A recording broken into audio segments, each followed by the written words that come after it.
He is the Regional Vice President of Business Development at PRCOA, which PRCOA is an abbreviation for the Preneed Company of America, where David leads the national efforts to help funeral homes grow through strategic preneed development and data-driven marketing strategies. With almost 15 years in the funeral profession, you never know.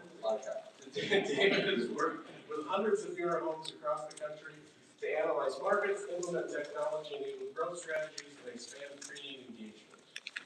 So let's hear this guy. All right. Well, he just said a lot of things I was going to say. Been with PRCOA about 12 years now. I live in Indiana, actually northwest Indiana. Moved back to my hometown about 2 years ago. Kind of stumbled into this business, and I've been in it my whole life now. On a 20-year note here that says I'm going to stay quite a bit longer. But I want to talk to you today about the changing profession. You know, people in Preneed, everybody feels like all Preneed companies are the same, and to some degree, I would say they are the same. Our consumers are changing, our profession is changing, so we need to use technology to keep us ahead of the curve, communicate with families earlier, and more effectively drive our message to them. So we're going to talk about a little bit through that today, but I don't want to just sit and talk at you for an hour, 50 minutes. So if you don't mind, get your phones out. We're going to have a little interactive session here for the first little bit. Just scan the QR code, put it in join.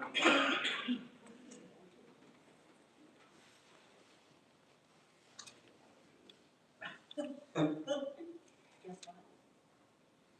only good thing that came of COVID, we can use QR codes now.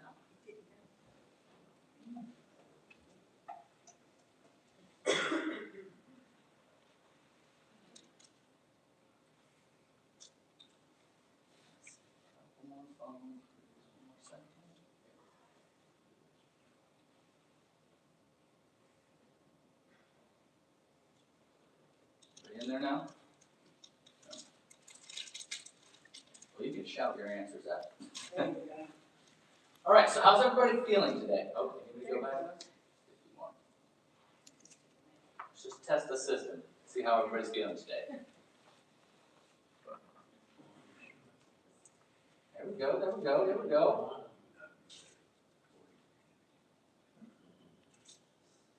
Could be better, love that. For 3 o'clock in the afternoon, day 2. Feeling good, so the system's working. So we'll get right into some of this content.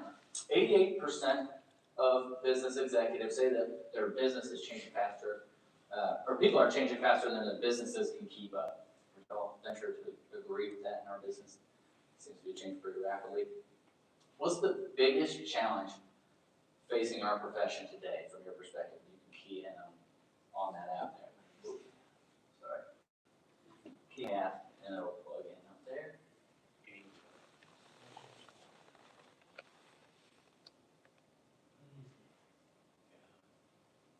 Cremation, staffing. Oh, yeah. Cremation, finding staff, sensing a trend here. Yeah, so it's getting larger as those things pop up.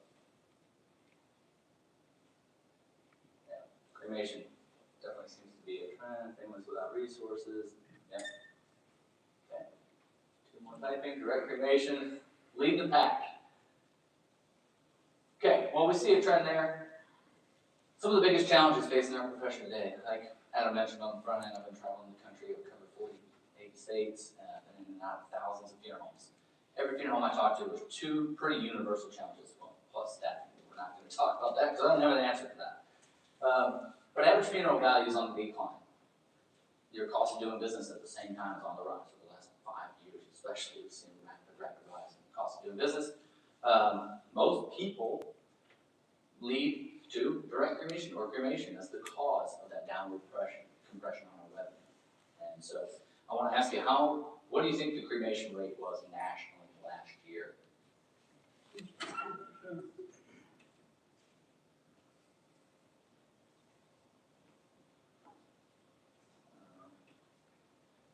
You have to hang this quickly if you're going to participate. So I see somebody else probably saw the statistics NFDA put out there that 61.9% of Americans last year chose cremation. Does that surprise anybody? Some of these rural markets, so that's kind of shocking. Others are like, not really that surprising. So most people point to that rise in cremation as that cause for their problems and downward compression on the revenue. Cremation families don't spending money, there's no opportunity for revenue there, all those things. But I would venture to say that that cremation rate is more of a symptom than the root cause. Why are people choosing cremation? What percent of the U.S. population do you think is unchurched today or religiously unaffiliated?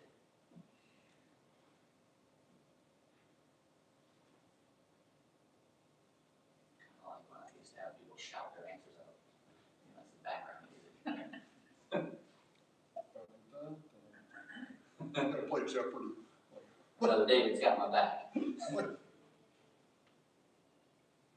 All right, so 36% leading the way there. About 29% of the U.S. population today identifies as religiously unaffiliated or agnostic. That's a pretty significant rise. It was 16% in 2007, so it's obviously trending up. Cremation's been going up 2% per year. There's a pretty direct correlation of the two rising at the same rate. So what's that mean for you? You get a phone call, Mrs. Jones passed away, she's a Catholic. You knew what your week looked like. You knew what the next day looked like. You knew what that was. Today, 30% of your calls do not belong to the church. So you don't know what it is. They likely don't know why do we have a funeral. The church for generations has taught us what those days after a loss look like, what the norm was. And they drove a lot of that business and ritual for us. Obviously, those people moving away from the religious institution, it's not a natural path for them anymore. So when you expand on that a little bit more, think about the religiously unaffiliated by age band. Now, if you had to venture to guess, I'm not going to ask a quiz question, but who do you think is more likely to go to church still? Older or younger people? Older people. You can see there, it's like all of your religiously unaffiliated is on the low end of the age bands. It's your 18 to 49-year-olds. So, Mrs. Jones died. She was not pre-planned. She was Catholic. Does that help or hurt you? Who's the next of kin? 70-year-old Mrs. Jones. Is she also 70? Or is she 45? Right? Next question. I know this is a weird one because most of us are independent funeral homeowners, but do you live in your hometown?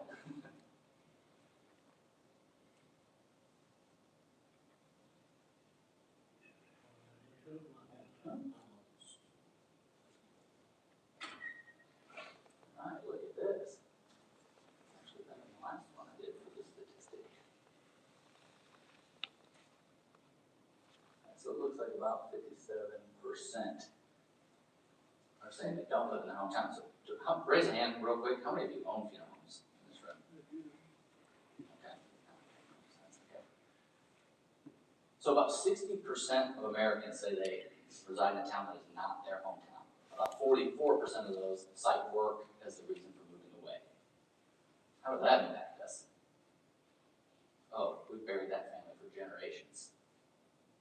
You drive around your town, there's for sale signs everywhere, sold signs everywhere. Where are they going? Move to bigger cities. People that are coming in are from other towns. They don't know your name. They don't know your brand. They don't know why you're the best option for them in that community. Right? So they're continuing to move away.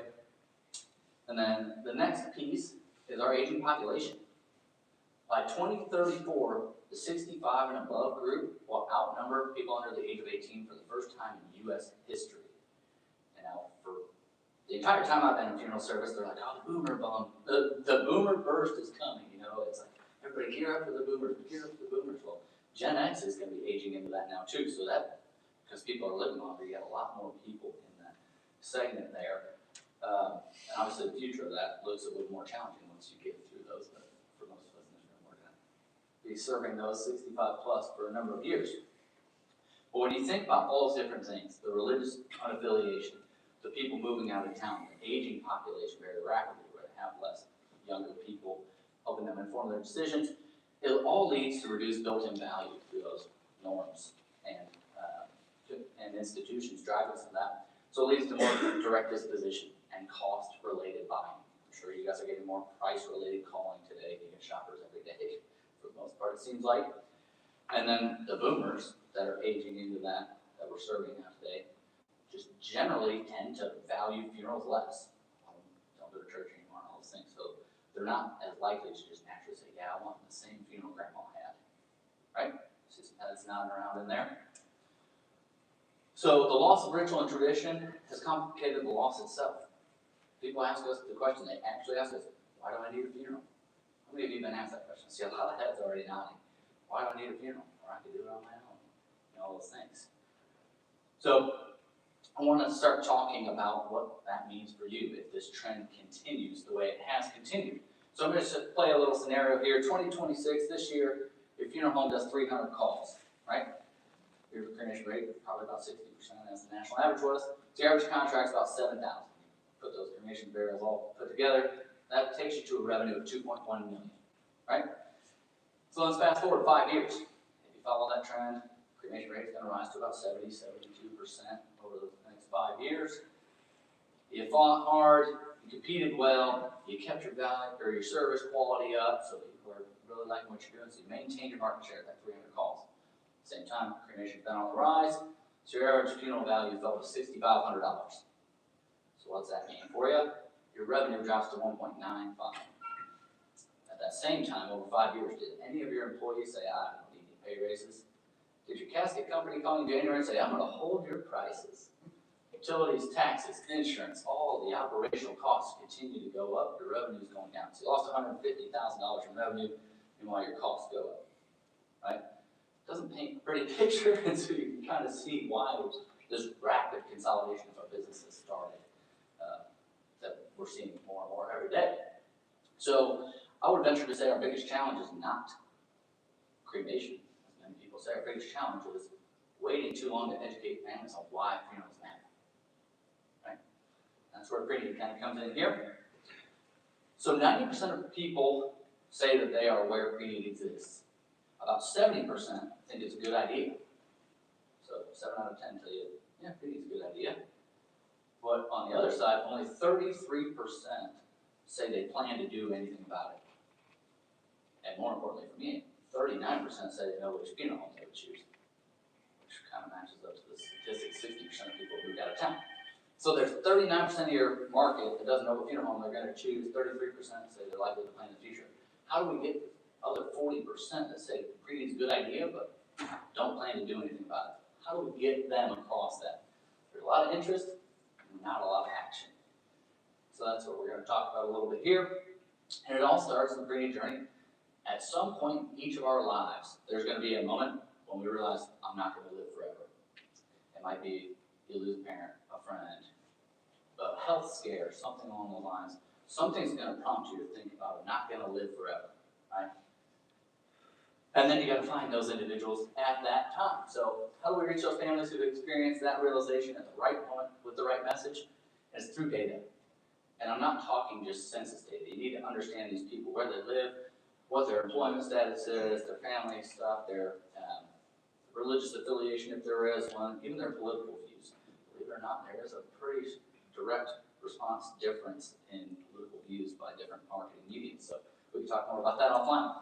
But you really need to understand who your target population is and how do I get to them at the right time when they do make that realization that I'm not going to live forever.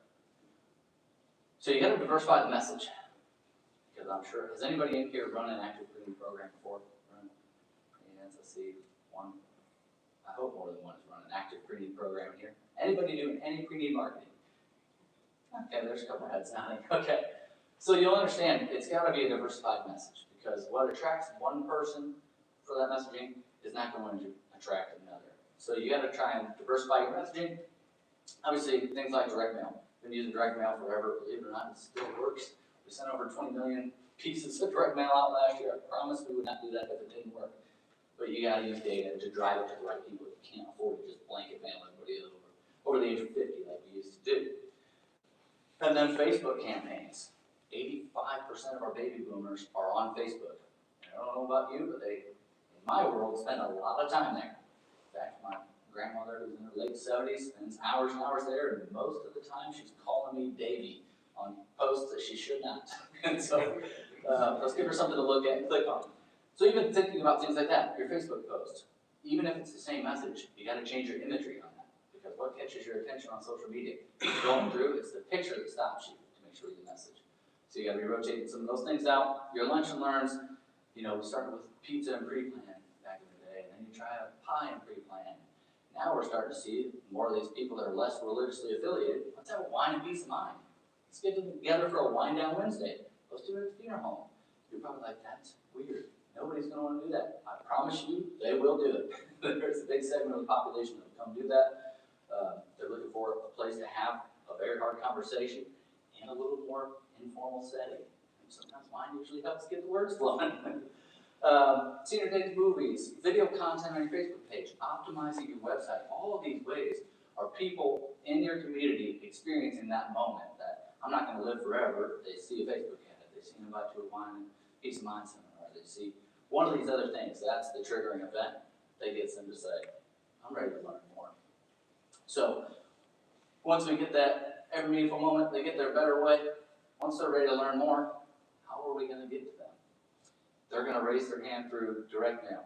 They're going to RSVP for a lunch and learn. They're going to ask you for a final wishes organizer after a funeral because they work through your aftercare channels. One of those ways they raise their hand, well, on average, it takes 5 to 7 phone calls to set an appointment with a Preneed lead.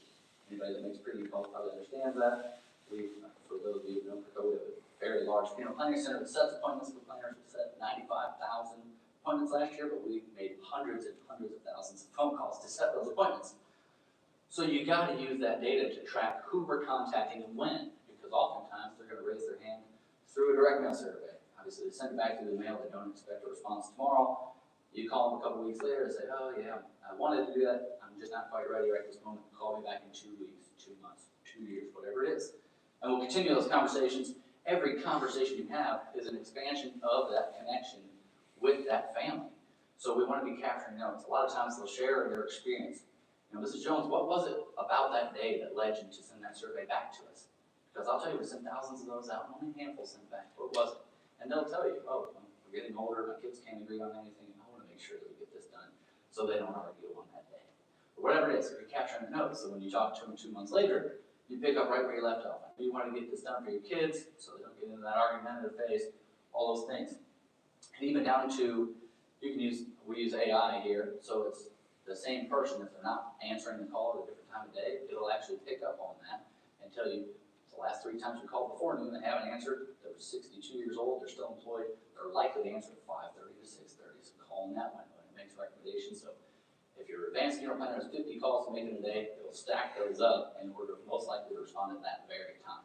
And then when they click in it, you can read through all those notes again. Expand the connection. If your advanced funeral planner is active, they're talking to hundreds of families.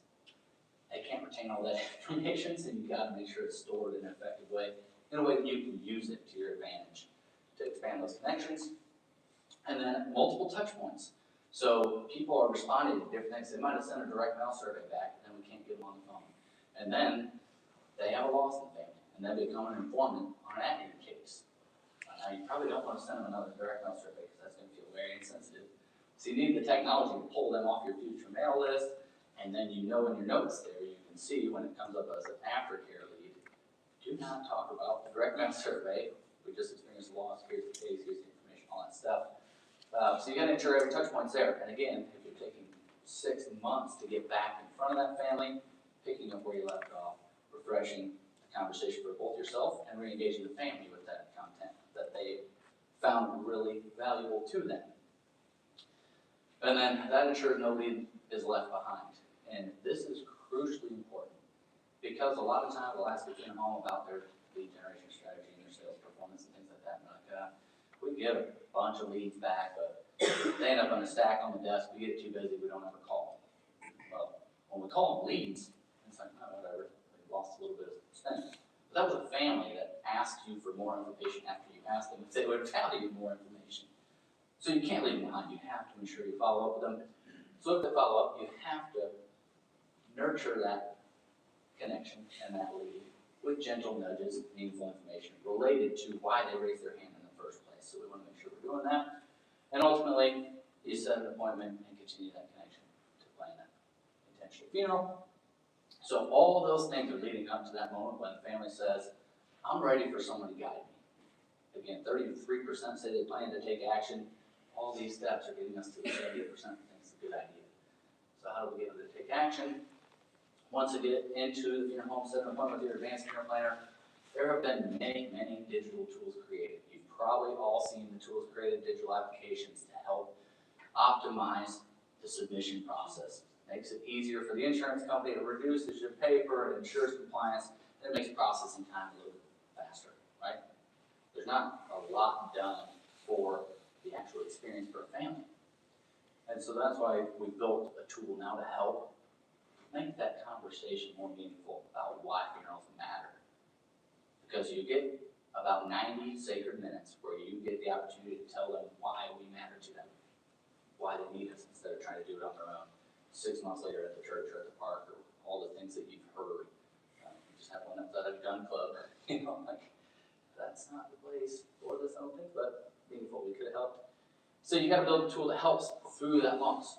Families need to understand what they're gonna go through after that loss. Because a lot of times you plan one funeral, now you've often attended a lot, but they heard mom or dad say, I don't wanna be a burden. And so they just go, I'll just do the simplest thing. Burn me up and toss me out back. I mean, you've heard that a million times. You put me in a pine box and toss me in a ditch. One of those things that we've all heard. So then we got to shift their mindset in that process, in the pre-arrangement process, to a funeral's not about me. Right? Forever and ever. The whole time I've been in funeral service, I actually remember when I was a casket rep prior to Precoa, I used to drive to one of my largest customers. He had a big billboard that said, you always said you'd never be caught dead in that dress. Better tell me today. And it's a picture of this old lady in this flowery dress, obviously hideous flowery dress, and the funeral director sitting there. You better tell me today. I'm like, yeah, let's do this. They're uncertain if they want a funeral, and then you're telling me, oh, this is gonna be a bad thing. You know, there's gonna be 1,000 things you have to do after the loss. Better come sit with us now. I don't want to do 1,000 things today. Definitely not on that day. So that's probably not the sales pitch. So your funeral can be about what you want, but more importantly, it's about what your loved ones need. Think about those individuals that say to you, I don't want to be a burden. Burn me up, toss me out back. Mr. and Ms. Jones, I can get that. You don't want to be a burden. But just for a moment, I want to ask you, it's the first day of your child's life without you in it. What do you think they're going to say to that? What do you think they're going to be on that day? Right? Because for 70, 80 years, you've been the guiding light showing them how to live and how to make these decisions, how to do things the right way. You're now gone. You're not that first phone call when they have a problem. What are they going to need? Let's have that conversation. Family in front row is really who matters. And when you ask them, I promise you, they're not going to burn data and toss them back, right? And just say, oh, they won't care. We're going to do it anyways. Well, in our experience, we do cremate a lot of families, and some choose not to have a service with it. Well, what's going to happen? That burden you're trying to alleviate. Your son or daughter is going to be at the gas station. They're going to be pumping gas and they're like, oh, hey, Jim, how's your dad doing? Oh, he actually passed away. Oh, I'm so sorry, how did I miss the funeral? Reliving the loss, they're feeling guilty that they didn't have a service for a man that interacted with his community for 60, 70, 80 years. So now they're feeling a little guilty on some of that. So just having a dialogue around that. And again, if your advanced funeral planner is prepared for that conversation and has the digital tool to walk them through that narrative, it's automated every time. It'll prompt itself because people generally live the same experience. We have the same day-to-day and progression through our life. And then once you get into the actual funeral part of it, there's some big differentiators in how we build a narrative. Like a lot of times, the first question we ask is, do you think it's important for your loved one to see you to acknowledge the loss? How many of you would agree that is pretty polarizing? People almost instantly then cringe, ooh, I don't want people to see me, especially if they're in a dire health situation. I don't want people to see me, or you hear the grumpy people, don't come see me now. Why do they need to see me when I'm dead, right? Many of you have heard that. So we start with visitation. Like, look at this. Do you think it's helpful for a family to have a place to connect after your loss? Pretty universally, yes. After a loss, people connect. Now, whether that's with us or not, that's one question. So Where do we want our loved ones to connect? Do we want a funeral home, religious institution? Is there somewhere else meaningful to your loved ones that may be a great place to connect? Check the box, move on to the next piece. Then you ask, do you think it's important for your loved ones to be able to see you? And then still takes the question, do you want that to be an open, visitation or just private family? Again, we're checking those boxes, we're seeing what matters to them and what their options might be. And we're checking boxes all along the way. Ultimately, it's where they decide, all right, yeah, we are doing all these things for them, right? And we need to get this done today for them. Once they've made that decision, technology has been filling out as you're clicking each of those things. It's using your GPL and your packages to build out a recommendation based on, yes, I think it's important for my family to have this visitation. Yes, I believe it's important for them to have a viewing. Yes, we are going to be buried at this place, or we're going to be cremated and want our ashes buried here. Whatever the situation is, it's doing all that. Then you can autofill, sign, send it right then and there, right? No font issues, nice, easy. Don't have to worry about not reading handwriting after your advanced funeral planner's gone 15 years after they wrote this policy. Let's get a little better at that piece. And that traditionally has been where the pre-need experience has ended today. You write that policy and so long. We'll see you at the time we get that call. But what if that plan could live on? Because you look at today's experience, you have that pre-arrangement, traditionally in a passive program. People just walk in the door, you write up the pre-arrangement. 7 to 10 days later, the family gets a packet in the mail from the insurance company that says your pre-arrangement's in place, here's your policy. It's like 40 pages, they don't know what they're looking at. Just stick it in the cabinet, never to be seen again. And then you wait. You have no more interaction with that family. Well, sometimes they call, but most of the time, they just let that file sit until they pass, and then their kids call and say, hey, I think mom and dad had their pre-arrangements there. You know the story. But I think there's a real important opportunity, because there's a lot of life to live in that time between pre-arrangement there, and things go on. So tomorrow's experience, you use a platform like Seal Studio as a digital presentation tool that walks a family through that narrative of loss, the things we're going to go through after that loss, why funeral matter for those left behind. And the document delivery, yes, they will still get a printed document. Legally, most places have to have that financial document from the insurance company, but also you get a digital document, and it's delivered through Everplans in our case, which is a digital vault where your pre-arrangement is stored. And then you can continue to complete those plans because life does go on. Pallbearers change, people move, people change preferences, all these different things are going on. Music preferences change. So they can continue to do that. The tool is branded with your funeral home, so every time they go in to add anything in there, they're interacting with your brand, they're engaged with your brand.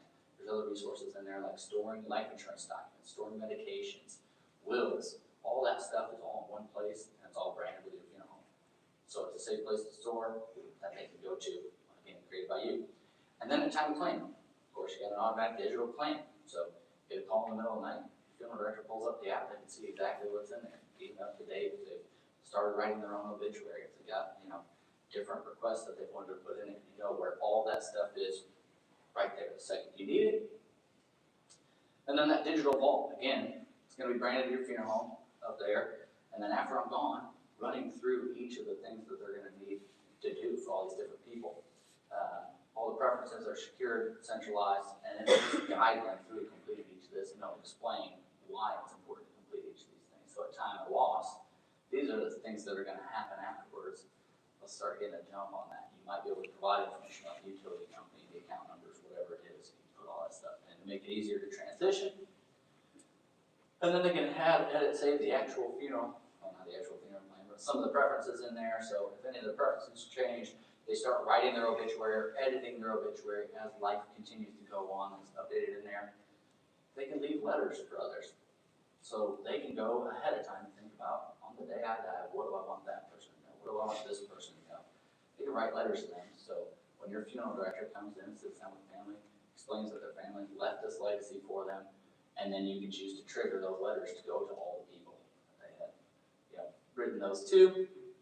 And then different memorialization, different things about their will, all plugged in right there. And then probably the coolest piece that we get the greatest response on is voice legacy. One of the most searched things after a funeral today is how do I save a voicemail? Right? Has anybody been asked that in your funeral home? No. maybe they're Googling it, but people want to hear their loved one's voice forever, so they don't want to risk losing that wisdom. Well, through this tool, we'll actually prompt them to say, on that day, what do you want your loved ones to hear? What do you want your kids, what do you want your parents to hear? And so you can actually record a message that is then delivered by your at-need funeral director as they sit in your arrangement office. Before we get started today, Dad came and pre-arranged with us 10 years ago. He left this message he wanted you to hear on this day. I'll share usually a message about, I'm well, I love you deeply, look forward to seeing you soon. You know, one of those messages makes you a superhero in that moment, because no other funeral home's doing that, I promise. And so that's a really cool tool that I really enjoy. And that ultimately leads to a really well-planned funeral. Like, why does a funeral matter? Think about the family's experience going through all those things, all those letters delivered, the voice legacy, all the tools and resources we provided, and the understanding that funerals don't belong to us, they belong to everyone that's ever loved us. So your pre-arrangement counselor has the unique ability to have that conversation with tons and tons of people. I drive a lot of that. So I know I've been kind of grooving here on time, but funerals matter, showing up for them matters. This still is that's a Preneed Brown quote from Brave in the Wilderness.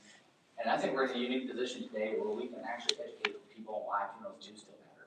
Again, forever it was just the church tells us we have to do this. Now it's up to us to, you still have those emotional, relational, and spiritual needs after a loss. Here's how we help you through those things.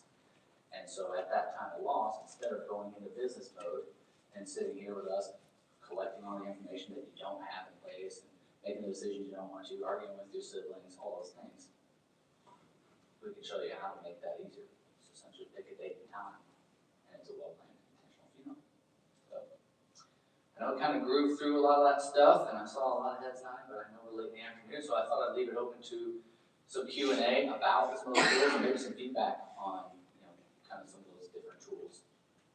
Like I said, I don't want to sit here and talk at you for an hour.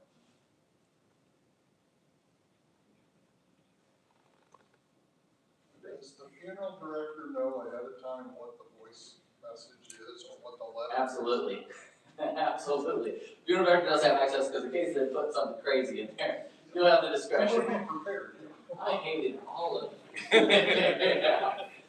Yeah, you definitely don't want that. So you absolutely do have that. So anything funeral related, your funeral home will have an administrative login to see all that stuff. You won't be able to see bank information, life insurance information, any of those things. But anything funeral related, you will be able to see. Be notified of changes. Yes. Even if you do know it's in there, aren't you obligated to play with it anyway? Yeah, I would think. Technically, you should. I would think you would, but you can prep them. You don't want to be caught off guard, but a lot of times I would think, if I'm just picturing a grumpy old man, I would say you're obligated. Yeah, I mean, they'll have access to it, because once they go, you file the at-need claim, they have access to it, the next of kin does. So they'll be able to see it either way, but you don't necessarily have to play it in the arrangement room if it's not a good one. Yeah, but I mean, I don't know if I have access to play that one here. Wi-Fi's been kind of funky, but I have a sample of one on here. The guy gets emotional, and he just got done making his pre-arrangements. He just talks about how deeply he loved his kids, and just I want you to know that I'm okay and better now, all those things. I would think 99% of it would be great. It's the 1% you worry. Yeah. You don't want to get caught off But guard. I would also venture to guess that 1% that's going to be like that isn't going to care enough about their family to pre-plan and pre-fund their pre-arrangement for them. Like, I want to make it harder on them. Yeah, I would venture to guess that's it. Anybody else? I'm feeling this after lunch vibe. All right. Well, I think that's all I really have for you. Appreciate you all.